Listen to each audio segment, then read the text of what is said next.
Hola, ¿qué tal? ¿Cómo están? Bienvenidas, bienvenidos a Nuestra América en Disputa, un espacio que se transmite en vivo a través de la señal de Telesur y Nuestra América TV. Bueno, desde ya los invito a que participen con sus preguntas y comentarios sobre el tema que abordaremos el día de hoy.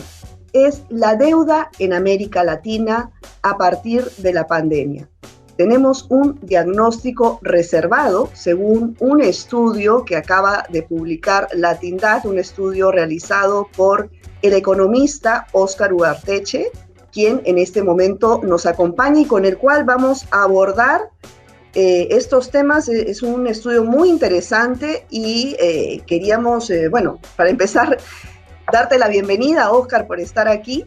Muchas gracias por acompañarnos. Gracias, Y Verónica. Buenas bueno, tardes. Es un gusto estar de regreso aquí con ustedes. igualmente, igualmente. Bueno, esta investigación que acaba de terminar sobre la deuda en América Latina, ¿tiene un diagnóstico reservado o si hay visos de solución? ¿Cuál es el espectro A ver, de la situación, no? la primera cosa es que los números, que sí son muy altos y son muy alarmantes, no reflejan lo que para el común de los mortales debería de reflejar. Cuando uno dice la deuda de un país y lo mide en relación a la economía del país, eh, está diciendo que el país ha contraído más crédito y lo que se asume es que es internacional, ¿no? Bueno, lo que ha pasado esta vez, y es inédito, es que lo que se contrajo fue la economía. Entonces, si tú debías 100 y tu economía era 180, tú tenías un indicador, pero el 180 se convirtió en 150 y entonces el peso de deuda en la economía subió. Hay que sumarle a eso que los distintos gobiernos tuvieron diferentes políticas de gasto público, el del Perú fue una, y le metieron 5, 6, 7% del Producto Bruto más. Pero si tú ves cómo salta 20, 30% el índice. Los saltos del índice son inmensos. Pero, pero el tema del salto no es endeudamiento nuevo, es que se achicó la economía y al achicarse la economía el índice sube. Ese es un tema. El otro tema es que el endeudamiento de los países, el Perú, por decir uno, el 60% de la deuda del Perú es interna. El 87% de la deuda de Brasil es interna. Y así sucesivamente, Colombia, México, Chile. Entonces, el problema ahora es esa deuda interna, ¿cómo se va a atender? Porque un aspecto que yo no me imaginé cuando comencé a trabajar, pues yo siempre trabajaba a la balance de pagos, hace 40 años que trabajo balance de pagos, y de repente con lo que me doy es que los impuestos se cayeron cuando se desplomó la economía. El desplome de la economía de América Latina, que se desplomó, perdimos aproximadamente, a ver, mire para no decir cosas raras, déjenme que mire el número exacto. Ahora, mientras que va mirando, en su estudio también veo que usted sostiene que esta crisis no tiene un referente histórico, ¿no? No tiene, pues, no. ¿Cuáles son las características de esta crisis que no han tenido las anteriores?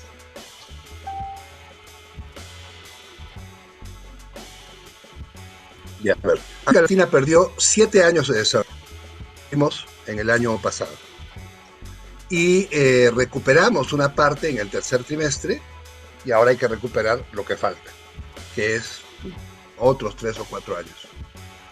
Entonces estamos hablando de que América Latina va a regresar a su sitio entre el año 22 y 23. Al Perú le ha ido bien, va a recuperarse del todo en el 21 por la velocidad a la que viene creciendo. Yo no entiendo al Perú, pero bueno, no importa. Yo no creo que nadie entienda al Perú. Así es que... ¿Y por qué no lo entienden? ¿En qué sentido? Porque echaron a una ministra de Economía que es sumamente criticada por tomar un crédito de 4.500 millones de dólares para que uno salga adelante, y a 100 años, o sea, un crédito buenísimo, a 100 años, muy buen crédito. Y la criticaron porque ese crédito no entró rápidamente a la economía, como si la economía fuera un cuerpo al que tú le inyectas dinero. No, no es así. O sea, tienes que hacer proyectos de inversión, pasar por etapas. Pero yo no sé qué cosa hay con la impaciencia peruana que quiere ahorita me lo resuelve ahorita, la crisis mundial. O sea, ¿dónde pues, no? Yo tuve 2 conversaciones extrañas con algún programa de radio en provincia. Decía, ustedes están buscando respuestas instantáneas a problemas del mundo. No hay respuestas instantáneas. Y tan no hay que Europa está parada, Estados Unidos vamos a ver cómo le va, y China lidera hoy día el crecimiento del mundo. O sea, ese es el cuadro del mundo. El mundo cambió. El año 2020 fue un terremoto económico inédito, porque se paró toda la producción, se paró la demanda, o sea, todo se cayó, oferta y demanda se cayeron, y después la producción regresa en Asia. Y cuando comienza a regresar en Occidente, comienza a toparse con que la gente está encerrada. Entonces no regresa del todo, regresa de a poquitos. En Asia regresó con todo. China va a crecer este año 8.2%. Ahora, cuando tú mencionas... 6, que es 3% de recuperación. ¿Perdón? Sino que cuando tú mencionas que el Perú lo quiere todo para ahorita, es bueno, es un poco el perfil del peruano que siempre vive el día a día, ¿no? Pero tú, como esta situación económica que ya se venía a venir antes de la pandemia, ¿cómo ha afectado América Latina, ¿no? ¿Cómo llegaba y cómo estamos ahora? Bueno, hemos perdido 7 años en promedio de desarrollo, que es un montón de tiempo, y ha golpeado, como se han caído los impuestos, ha golpeado el gasto público, con eso se ha golpeado la inversión pública, con eso se ha golpeado también los salarios del Estado y los servicios que provee el Estado. Y en un momento en que necesitamos que el Estado provea más servicios en salud y en educación. En educación, por todo el tema que ya conocemos de la educación a distancia, y en salud, por todo el tema que conocemos de la infraestructura que se necesita para poder atender a la población, para prevenirla de este virus y de todos los virus que van llevando a nuevas enfermedades, ¿no? O sea, el virus de Manaos, de Sudáfrica y ahora de Inglaterra, que es un virus para el cual la vacuna esta no funciona. La vacuna funciona para el COVID-19, pero en realidad del futuro, no sé. Ahora, ¿usted cree que esta crisis financiera bueno, en general, que estamos atravesando el día de hoy, digamos, se acentuó por la pandemia, que lo que ya venía se acentuó por la pandemia, o simplemente porque el sistema ya no da más y vamos a tener que cambiar de rumbo, de sistemas de producción, en fin, ¿hacia dónde crees que estamos yendo? Mira, lo que ha pasado es que las economías que crecían más rápido son las economías que cayeron menos y se recuperaron más rápido. En el caso del Perú, crecía rápido, se cayó mucho y se recuperó rápido.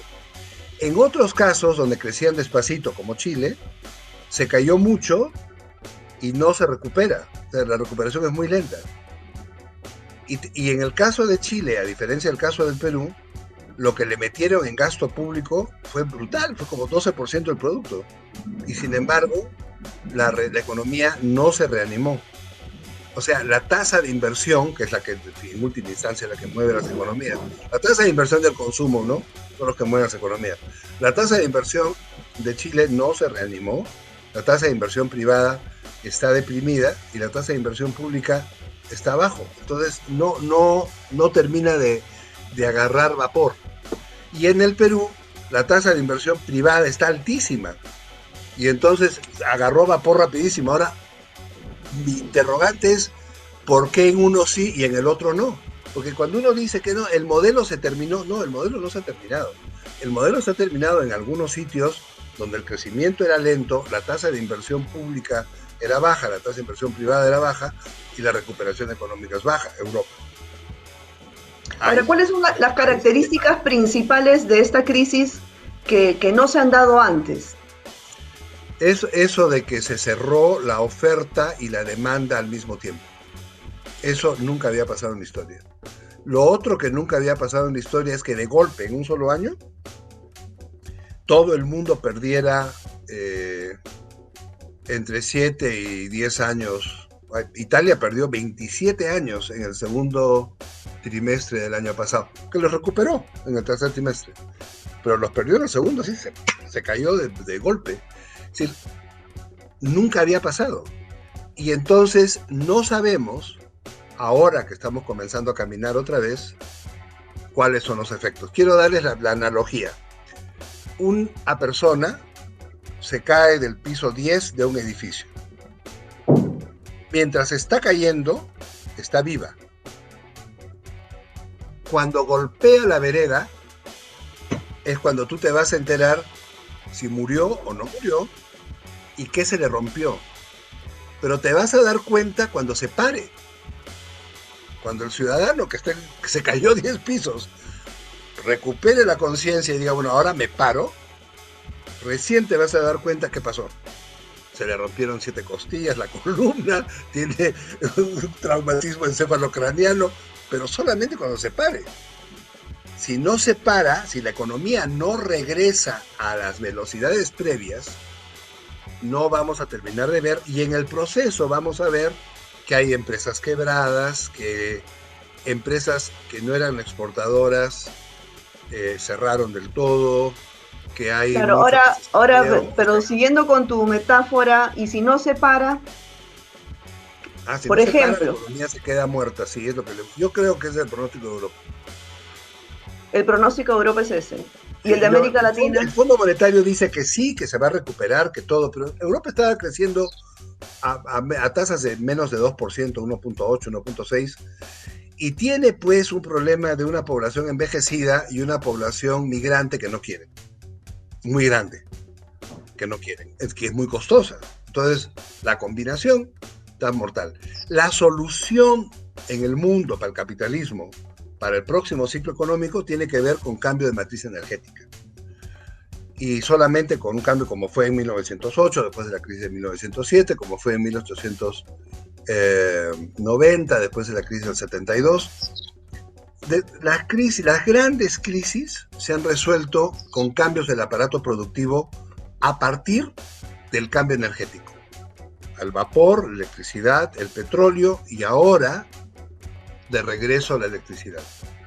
Después de que el petróleo nos ha matado el mundo y la economía fósil ha ahogado el aire. Ahora, ese cambio de matriz energética también tiene un proceso, ¿no? No es de un momento a otro. Claro, entonces, mientras que esto ocurre, y además los estados obligados a ir hacia allá, ¿qué pasa? ¿Qué pasa en ese transcurso? Pero es que ahí lo que estamos viendo es cómo los asiáticos están transitando rápidamente.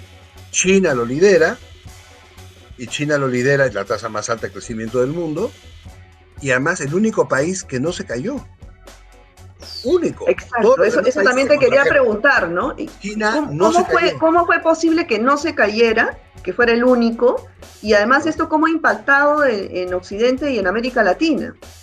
Bueno, no se cayó, entre otras cosas, porque con el cambio de matriz energética, ellos han podido, y con los cambios tecnológicos, han podido hacerle un seguimiento al virus que nadie más ha podido hacer.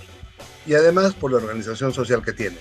Entonces, ellos han podido controlar a la gente, que la gente no se contagie, que no salga, que el contagiado que entra en alguna parte sea detectado y sea atendido. Eso algún día se podrá hacer en el mundo. Hoy Los únicos que tienen la tecnología para hacer eso son los chinos, que se lo han dado a los asiáticos. Entonces los asiáticos están caminando en ese camino, con bastante éxito algunos, y Occidente no. Y con eso el eje del comercio internacional y el eje del crecimiento económico, que siempre desde el siglo XVI ha estado en el Atlántico, ahora pasó al Pacífico. Definitivamente pasó al Pacífico, porque todos los demás se contrajeron y ahora van a reactivarse despacito.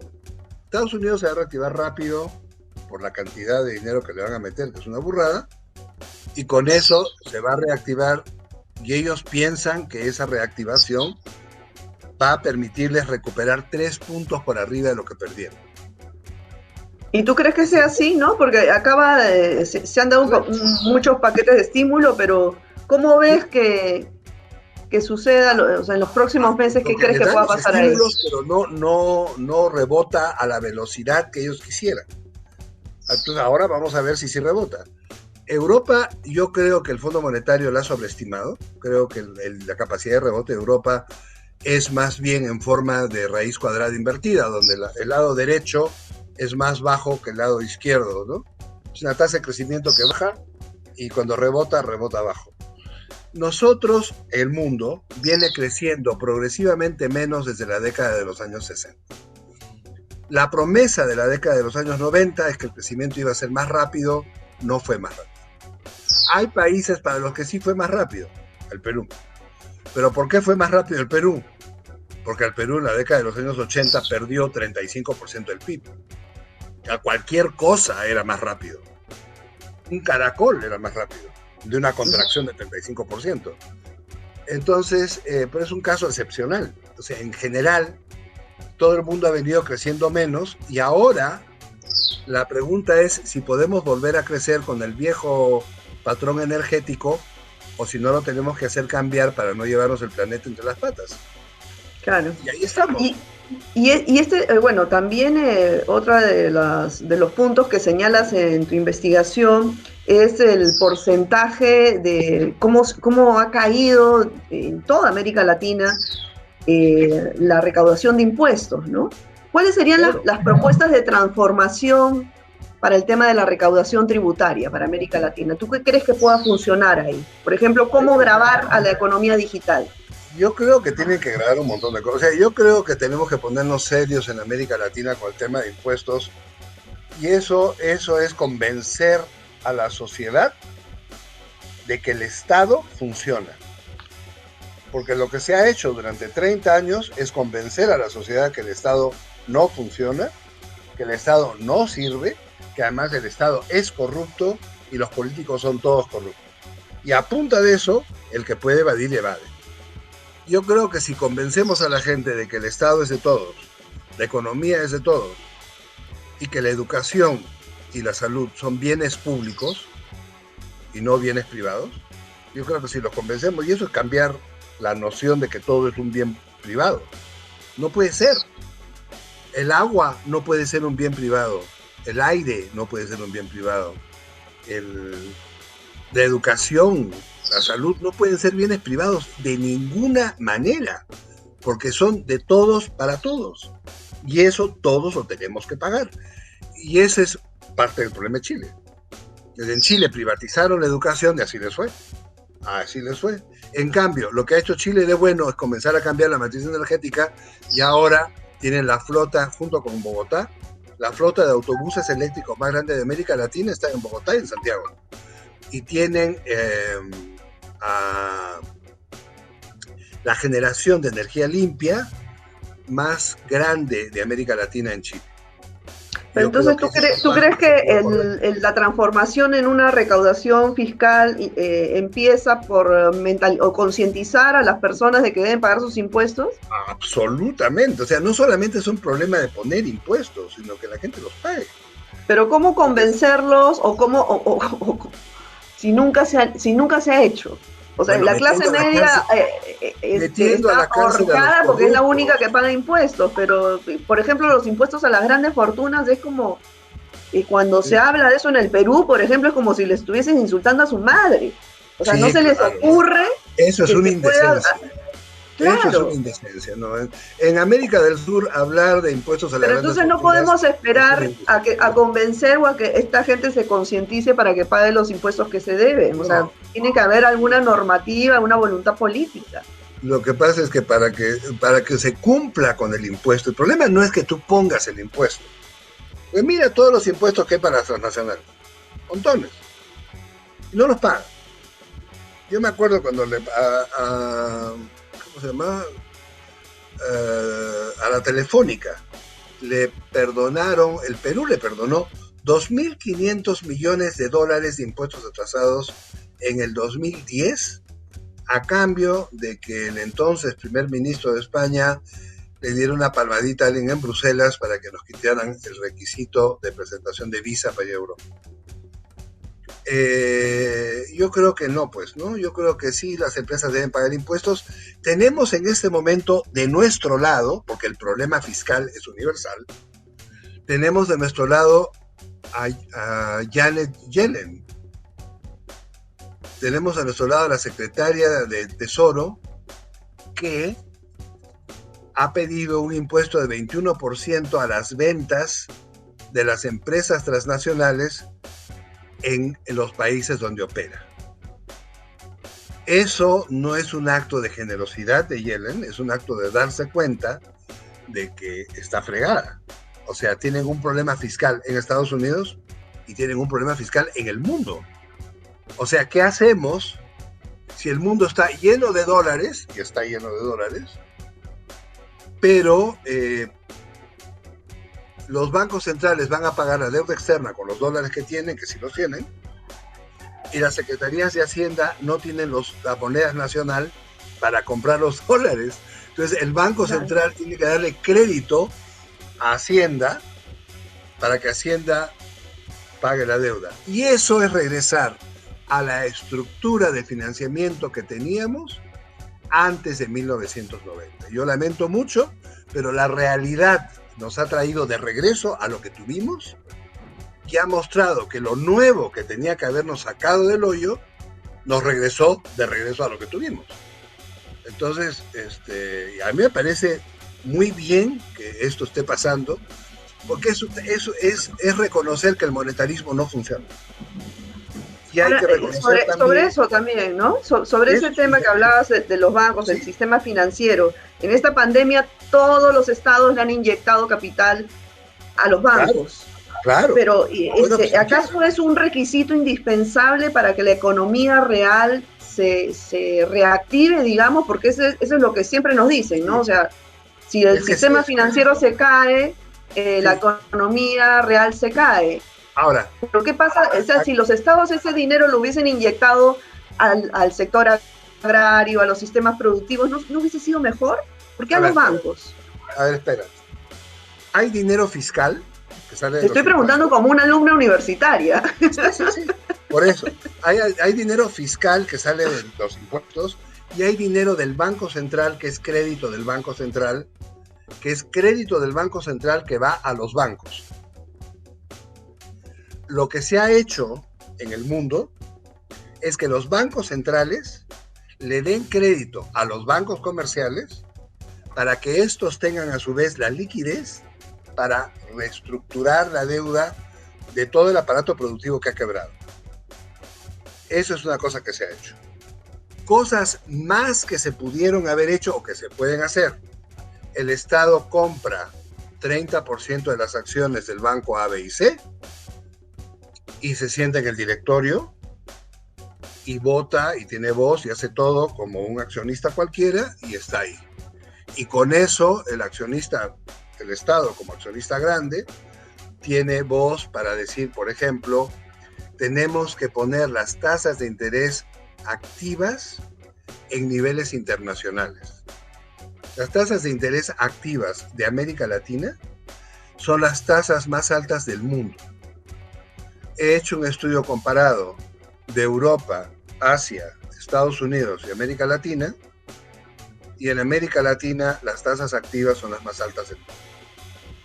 Por otro lado, las comisiones que cobran son también las más altas del mundo.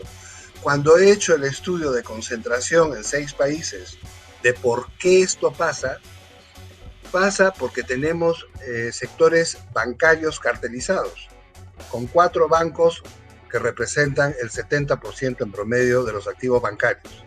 Entonces tenemos un problema ahí.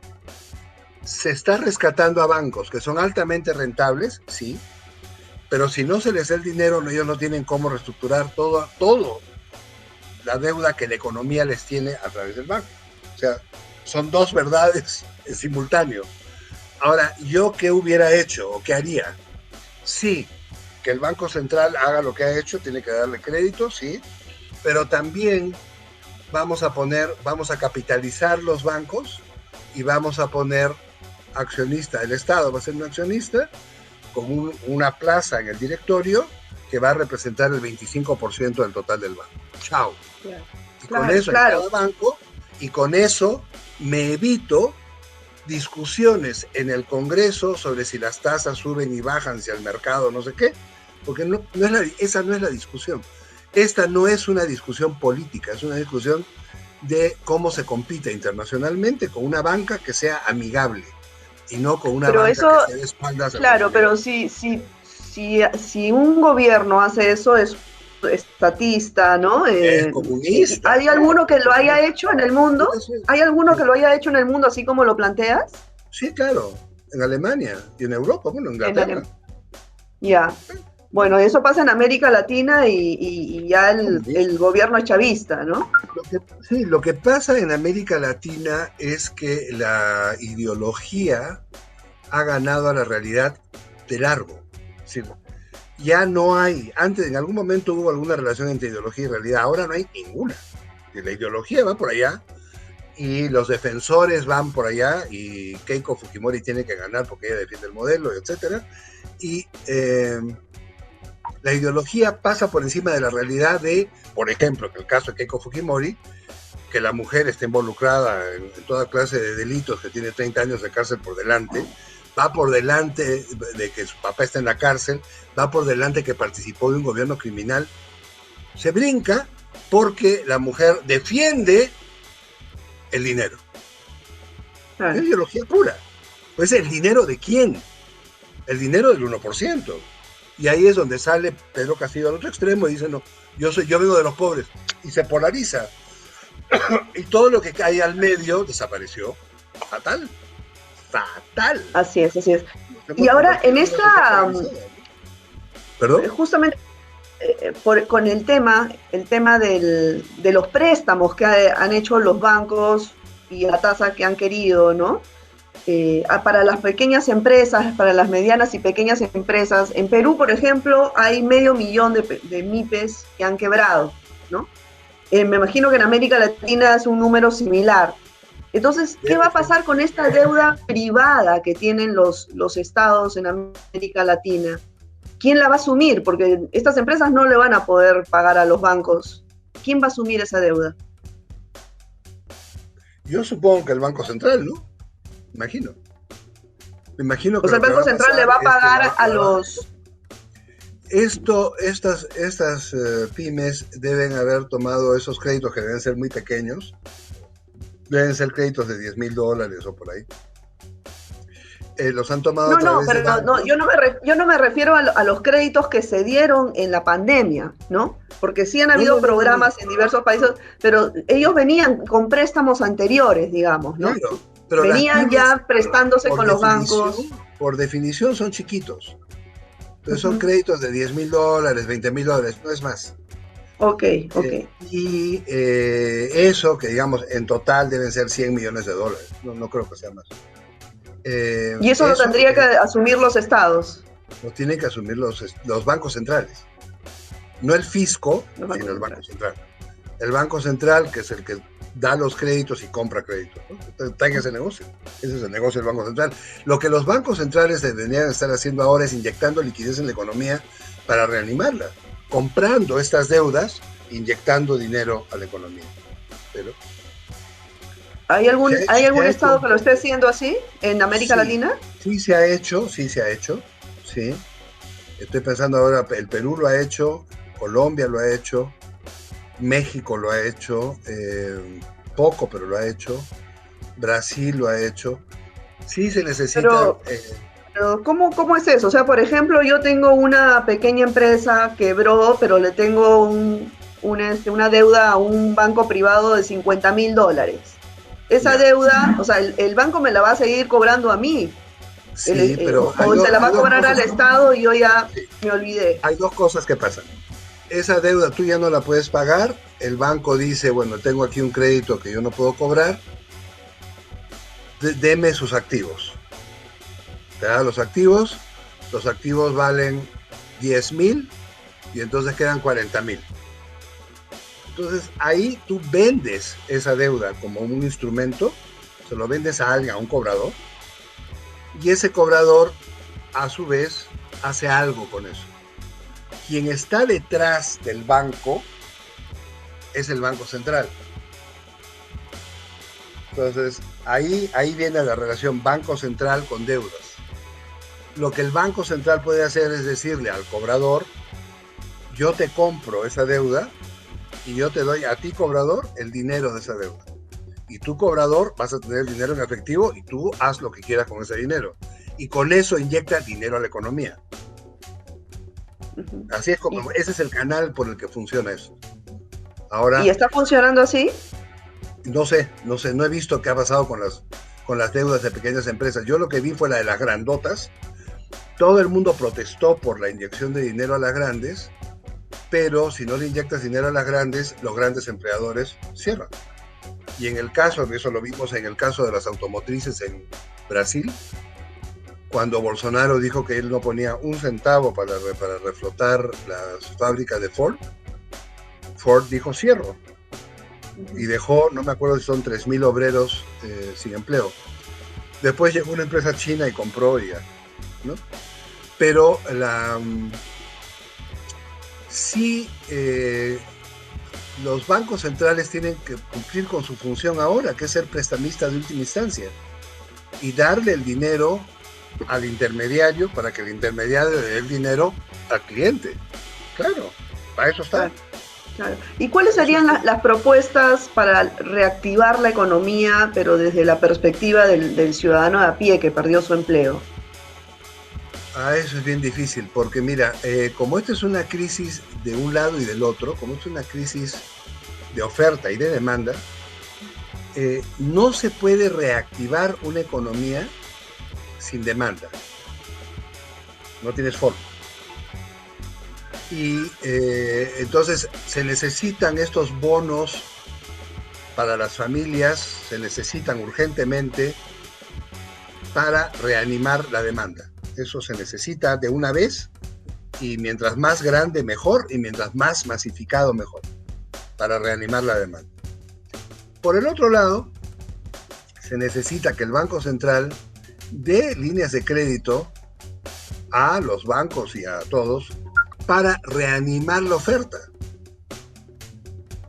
Y también se necesita inversión pública, a lo bruto, lo que ha hecho el Perú, que es correcto, que es invertir en infraestructura en serio. O sea, vamos a poner las carreteras que no habían, porque con eso generas empleo y generas una cosa que se llama el multiplicador de la inversión.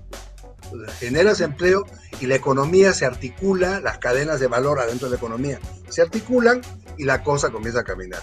Eso en el plano de la reactivación liderada por el Estado.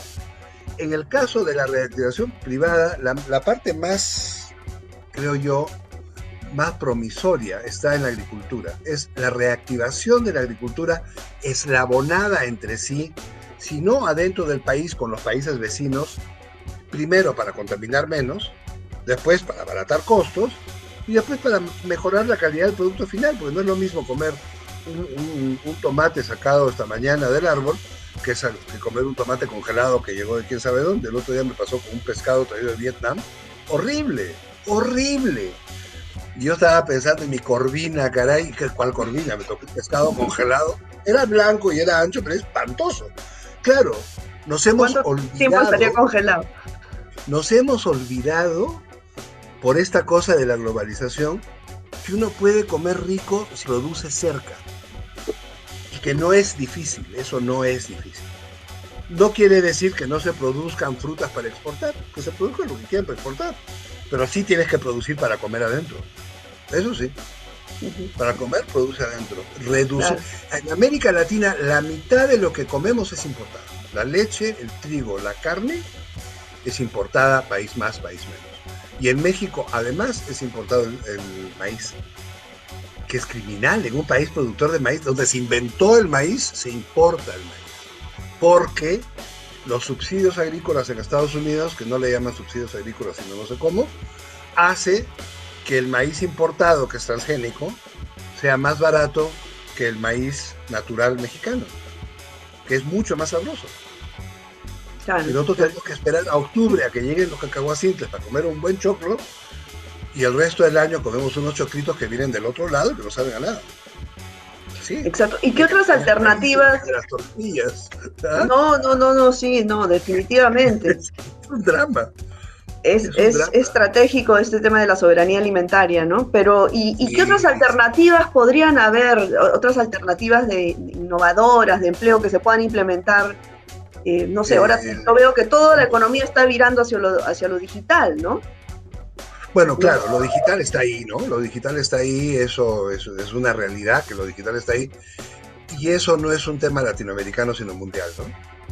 Es un tema mundial, lo digital es sumamente importante y tiene que ser regulado y grabado. Miren lo que está pasando con los fake news y con todas estas cosas. Y por otro lado, cómo las tiendas por departamentos están siendo sustituidas por Amazon y por eBay y por Mercado Libre. Es decir, los grandes portales de comercio internacional han sustituido a las tiendas por departamentos y no pagan impuestos. O sea, el impuesto selectivo al consumo tú lo pagas si vas a Saga, si vas a una tienda por departamentos, claro, en el país donde estés. Pero cuando compras por Amazon, tú no pagas impuesto selectivo al consumo.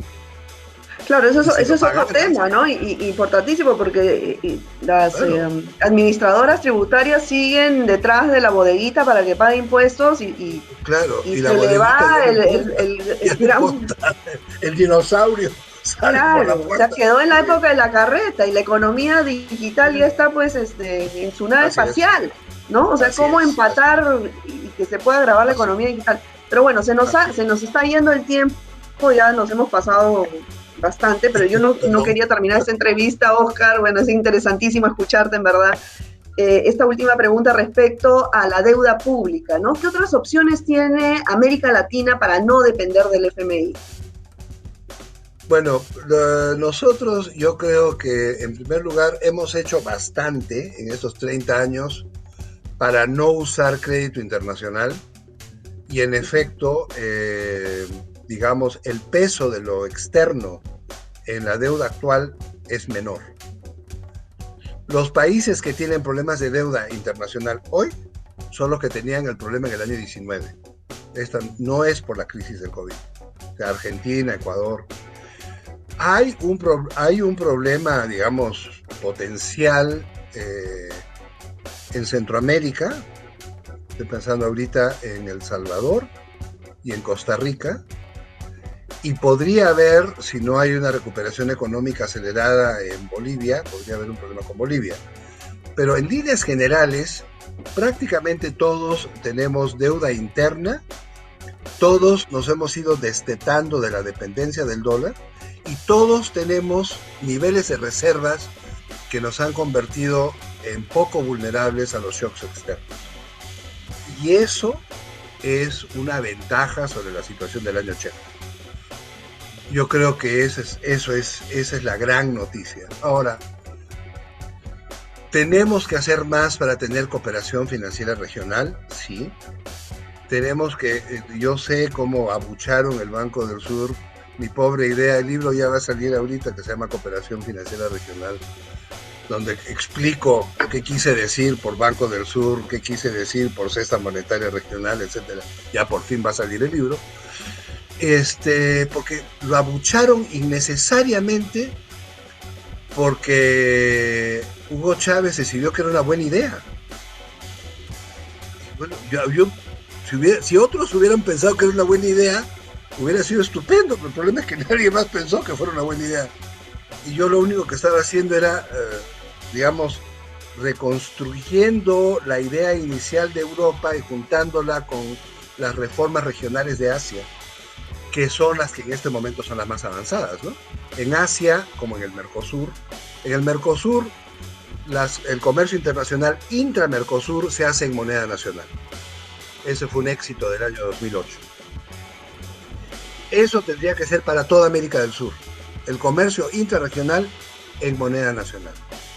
Y lo otro, porque eso te ahorra dólares, te ahorra comisiones y te ahorra diferenciales cambiarios.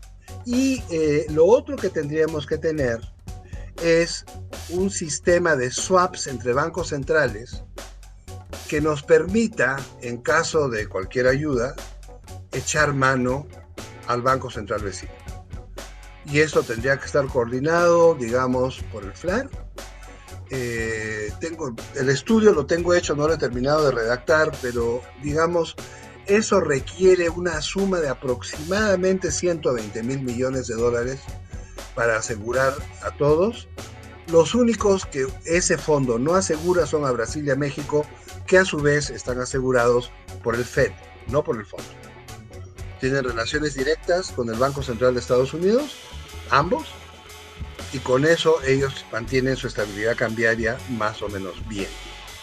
Pero esta idea tiene que ser asumida por gobiernos progresistas, porque los gobiernos de derecha son pues los que hicieron de esta idea, la calificaron de ridícula, de deleznable. Claro, es que como tú bien dijiste... No saben el Banco Central Europeo, por Dios. No, es que como tú bien dijiste hace un momento, lamentablemente en América Latina se ha puesto por encima los intereses, la ideología, que la economía y el bien común, sobre todo, ¿no? Sí, el bien común. Es la ideología y el 1%, eso es lo único que importa. Claro, sí, si es una idea brillante no importa, porque si a Chávez le pareció buena y ahí te catapultaron, ¿no? Sí, entonces, pues. Pero bueno, ojalá que se concrete, ¿no? Y ojalá que nuevamente se recomponga UNASUR, porque esa es la base para que se puedan... Sí, pero con las elecciones que han tenido en Ecuador, Perú y Bolivia ayer, el domingo... Vamos fritos, ¿no? Vamos fritos. Salvo que tengamos un cambio importante en Chile. Yo tengo mi velita prendida por ahí para que haya un cambio importante en Chile, porque Chile fue el primero que nos metió en toda esta cosa con su modelo económico. Y salvo que la clase política también... Sí, no, y también la otra opción es que la clase política deje de lado pues sus ideologías, sus posturas y vean realmente por la población y... Es que no hay clase política. Es que no hay clase política. Sí. No, ya ese es... No, y esa es otra entrevista que te invito la próxima vez para hablar de eso, porque a veces es un tema delicioso. Sí, bueno, Oscar, muchísimas gracias, un placer nuevamente escucharte. Ya será hasta la próxima. Y gracias a todos. Luego. Cuídate mucho, chao. Bueno amigos, cuídense mucho, nos extendimos en el tiempo, nos vemos el próximo jueves. Chao.